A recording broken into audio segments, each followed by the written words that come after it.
Up next on the Handy Guys podcast, mouse traps. Okay.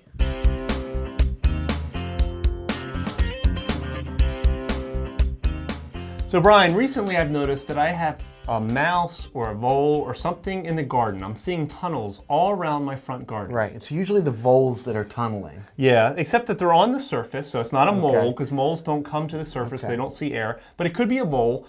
It could be a field mouse, but something is in my garden. And when they're in your garden, the problem isn't so much this time of year, but when the weather gets colder in the fall and the winter, they tend to want to go indoors. Right. So they're going to get in your garage, maybe get it.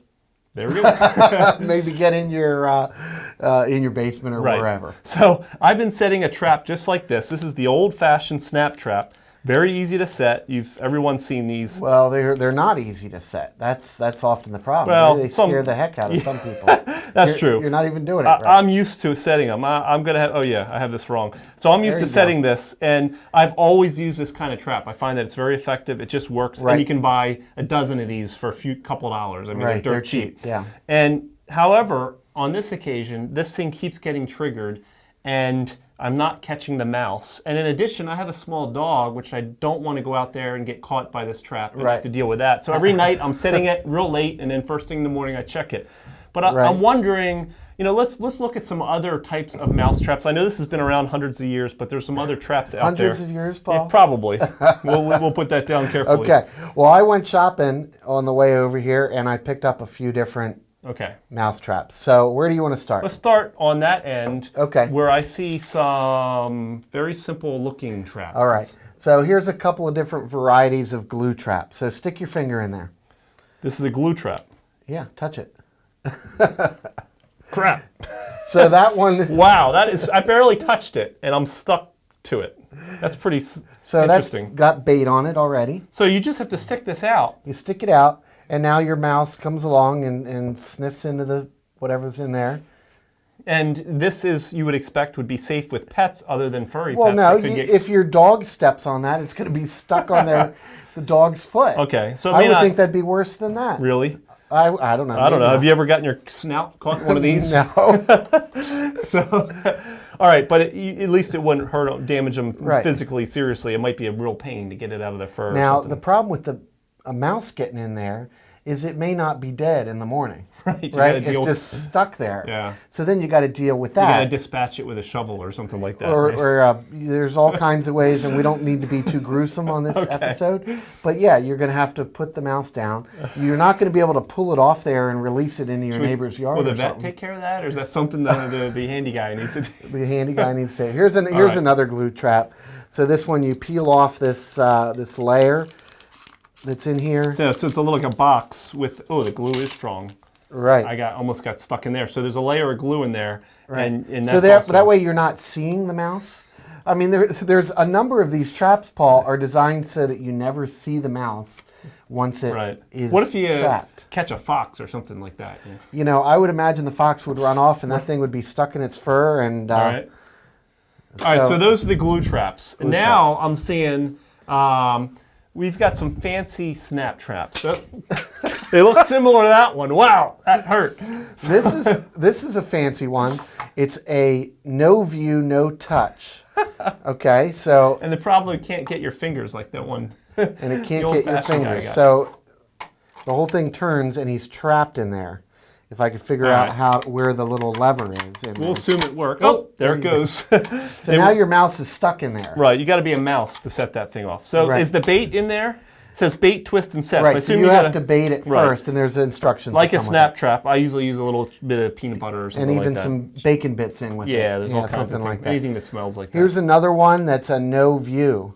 So, in other words, once this thing goes off, the mouse is in there, and you throw the whole thing away.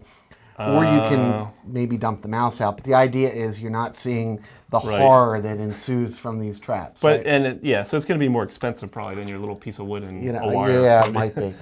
Here's... Oh.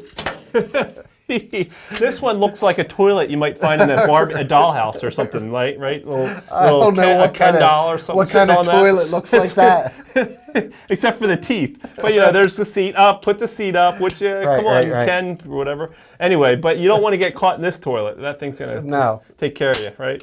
So this one is a kind of another. It's a play on the original trap. It's easier to set than that. It is. Than that wooden one. You just push that thing back. How do you get it unset? If besides, I guess that's what you have to do. So you put your bait down in there first, right? And then you. Yeah, you just have to. This is pretty simple. Whoops, hold it down, and you got it set. Now, if it looks like you can unset it. I don't know. Maybe not. You don't stick your finger in there, though. Now here's the same one, but it's for bigger mice. You just hold it like that. Okay, so this one is going to be for a rat, right? Or something I guess large. So. You ready? Yeah. Oh, wow! You don't want to mess with this. All right, dude. Don't do this at home. Okay. So we'll talk about that. There's another snap trap. This is a real little one. It does not, it doesn't even seem like it's going to do any mouse damage. All right, well, let's go through the others. And, I'm going to put a whole bunch of these out tonight, and we'll see which one works. Okay. And well, this one, don't. You're going to need to go to our post for this. For the results. And see the results. Go to handyguyspodcast.com and check out our mouse post, but we'll have the results. This, for those that are opposed to mouse cruelty, this is the one for them.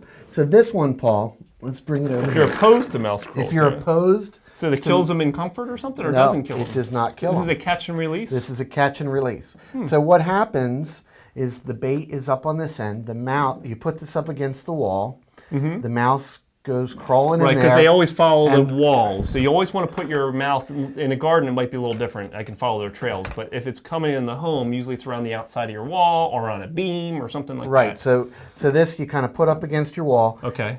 The mouse walks in there, and it's like a teeter-totter. No, you can't because it's very sensitive. So then the mouse hits the other side of the seesaw. Oh, it goes down. And it goes up like that and closes the door. That is so clever. And then could you keep the mouse can't get out. Could you keep it as a pet or something like that? Yeah, a wild mouse? Why not? I don't know. Just put it in a cage and there you go. All right.